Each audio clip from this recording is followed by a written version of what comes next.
बीवी के बड़े शौक। राकेश काफी सिंपल और सीधा लड़का था, लेकिन उसकी बीवी वनिता उसके तो शौक ही निराले थे। सुनो ना राकेश, पिज्जा खाते वक्त एक फोटो लेते हैं। और ये टैग कर दिया उन सहेलियों को जो मुझसे जलती हैं। दोनों पिज्जा खाकर घर आते हैं, जहां राकेश कहता है, वनीता यार 2 रोटी बना दो ना, मेरा ये फालतू की चीजों से पेट नहीं भरता। ओ मैं बहुत थक गई हूँ, खुद ही बना लो ना। अरे मेरी कमर। ये क्या बात होती है वनीता, मैं भी तो ऑफिस से थक कर आया था, लेकिन तुम्हारे बोलने पर मैं तुम्हें पिज्जा हट लेकर गया ना। अरे यार, तुम तो हर बात पर शुरू हो जाती हो। अरे भूख लगी है तो ब्रेड खा लो ना। वनीता राकेश के लिए बिना खाना बनाए सो जाती है।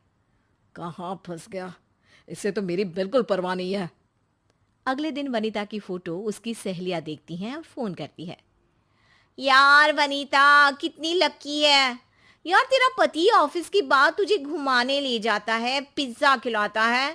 और वाह यार, तेरे कपड़े तो अमेजिंग लग रहे हैं। हाँ यार, हम तो हर वक्त पार्टी मोड में ही रहते हैं। हाँ यार, मैं तो कितना भी बाहर खा लूं, इनको घर आकर घर का ही खाना चाहिए होता है। मैं तो यही सोचकर कहीं नहीं जाती कि घर में आकर खाना बनाना है तो घर में ही खा लो। अरे क्यों बाहर जाना। हाँ ये भी सही है। अच्छा चल, मैं फोन रख रही हूँ, फिर बात करती हूँ। वनीता फोन रख देती है। चलो यार, आज मूवी की टिकट करवा लेती हूँ। कल पिज्जा, आज मूवी। देखने वालों को तो आग लग जाएगी, आग। जब राकेश घर आता है। वनीता, बहुत थक गया हूँ, कल ऑफिस वक्त पर पहुंचना है। अरे कैसी बात कर रहे हो यार, मैंने मूवी टिकट बुक की है। चलो मूवी देखने चलते हैं, रात 1 बजे तक आ भी जाएंगे। अरे यार, तुम सोच भी कैसे सकती हो, आज वीकेंड भी नहीं है, कल मेरा ऑफिस है। ओफो, मेरे भाई को देखो, सारा सारा दिन बाहर मार्केटिंग का काम करता है, लेकिन भाभी के सामने जरा सा मुंह नहीं बनाता। देखो यार, हम दोनों के काम में अंतर है। वैसे भी वनीता, मुझे अच्छा नहीं लगता जो बार बार तुम इस तरह से करती हो। मैं अलग हूं, किसी से कंपेयर मत किया करो मुझे, समझी। एक दिन, ओहो, ये पूजा कहाँ गई है? बड़ी फोटो लगा रखी है इसने, फोन करके पूछती हूँ। अरे पूजा, इंस्टा में फोटो तो बड़ी जोरदार डाली है, कहाँ गई थी? पूजा, जो वनीता की तरह ही दिखावे में विश्वास रखती है, वो कहती है, हम ना गोवा गए थे, वहां डब्ल्यू होटल में रुके थे, एक दिन का 1 लाख रुपया लगता है। हाँ अच्छा। अरे यार, तेरी जींस भी बहुत अच्छी लग रही थी, बस फटी थी थोड़ी सी। ओहो वनीता, तुम तो थोड़ा फैशन अपडेट रहा करो, आजकल तो फटी जीन्स का ही फैशन है। जितनी जीन्स फटी होगी उतनी ही महंगी होगी, रैग बोलते हैं इसे। खैर चलो यार, मैं ना जरा क्लब जा रही हूँ, मेरे पति पीछे लगे हैं कि चलो चलो। वनीता फोन रखती है। हाँ, शौफ की दुकान, जैसे जानती नहीं हूं मैं, जो दिखता है वो होता नहीं। अब मेरे पति को ही देख लो। वैसे ये रही मेरी जींस, मैं भी थोड़ा कैंची से काट देती हूँ, घर पर पहनकर देखती हूँ, ठीक लगे तो ठीक, वरना कपड़े वाली को देकर बर्तन ले लूंगी। तभी राकेश ऑफिस से थका आता है। ओहो, ये क्या पहना है वनीता, जाओ जाकर कपड़े बदलो। ये फैशन है राकेश, जींस जितनी फटी उतनी महंगी। अब किसका सोशल साइट देख लिया तुमने जो नकल पर उतर आई? वो मेरी दोस्त है ना, जो मुंबई में रहती है, पूजा, उसका। अरे वो मुंबई में रहती है, तुम इलाहाबाद में रहती हो, फर्क है ना वनीता, जाओ जाकर कपड़े बदल लो। अरे पता नहीं तुम खुद को क्या समझते हो यार, फैशनेबल कपड़े अभी पहन लूं, कल को तो बूढ़ी हो जाऊंगी, तब थोड़ी ना अच्छे लगेंगे ये सब कपड़े। देखो राकेश, हम दोनों को एक दूसरे को समझना होगा। हाँ लेकिन वनिता, घर में कायदे के कपड़े तो पहना करो। हाँ हाँ ठीक है। अ, अच्छा, मैं ये बोल रही थी कि मेरे कॉलेज के दोस्तों ने कल पार्टी रखी है, तो शाम को जल्दी घर आ जाना। ठीक है। अगली शाम पार्टी में वनीता सूट पहन कर आती है, बहुत अच्छी लग रही हो वनिता। लेकिन तभी वनीता के कॉलेज का दोस्त देवेश आ जाता है। हाय ब्यूटीफुल, कितनी अच्छी लगती थी तुम कॉलेज में। कहाँ शादी के बाद पूरी आंटी लगने लगी हो। हेलो, हाय, मैं हूँ आंटी का पति। तुम कौन? वो हाय हाय, हम सब एक ही क्लास में पढ़ते थे। ओह ओके, तो अब तुम्हें वनीता आंटी लगने लगी है, क्यों?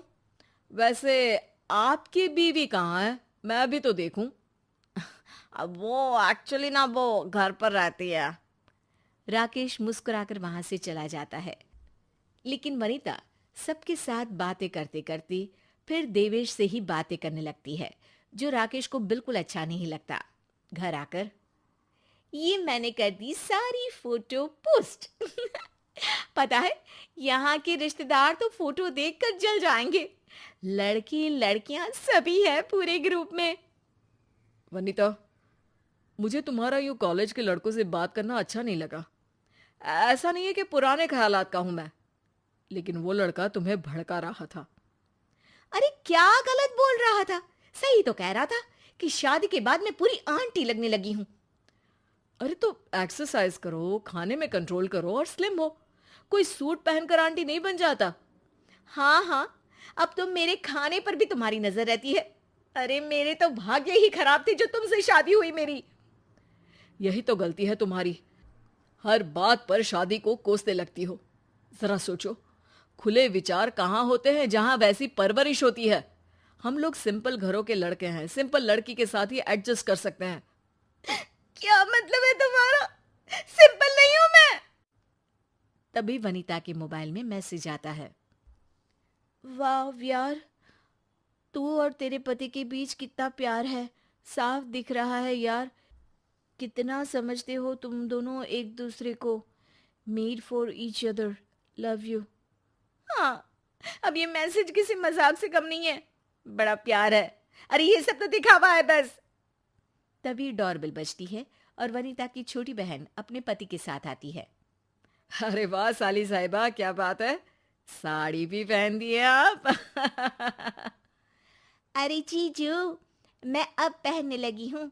इनको मेरे ऊपर साड़ी ही अच्छी लगती है। पता है जीजू, अब तो मुझे इंडियन वेयर बहुत अच्छा लगता है। वैसे भी जो इनकी पसंद वो मेरी पसंद। अच्छा जी, क्या बात है। तभी तेरी कोई पिक सोशल मीडिया में नहीं है, क्योंकि साड़ी में थोड़ी ना आंटी जी बनकर तू फोटो डालेगी। अरे नहीं नहीं दीदी, वो बात नहीं है, वक्त ही नहीं मिलता। जहाँ भी हम जाते हैं उस जगह को देखने में मस्त हो जाते हैं, तो फोटो डालने की सोचते भी नहीं है। लेकिन हाँ, हम दोनों एक दूसरे का साथ बहुत एंजॉय करते हैं, क्यों? वनीता उन दोनों को देखकर सोचती है कि कैसे वो दोनों एक दूसरे के साथ खुश हैं। अब अच्छा, तुम लोग बैठो, मैं खाने के लिए कुछ बनाकर लाती हूँ। दीदी, मैं भी चलती हूँ किचन में आपकी मदद के लिए। तू और तेरा पति कितने खुश हैं यार, लेकिन क्या फायदा, लोगों को तो पता ही नहीं है कि तुम लोग लाइफ को इतना एंजॉय करते हो। अरे कोई तो फोटो डाला कर सोशल साइट पर। दीदी, हम खुश हैं तो एक दूसरे के लिए है ना, कि किसी को दिखाने के लिए। मैं तो आपको भी कहूँगी कि झूठा दिखावा करने से अच्छा है कि आप जीजू को खुश रखो, उनको समझो जैसे वो आपको समझते हैं। कौन सा जिंदगी हम दूसरों के लिए जीते हैं दीदी।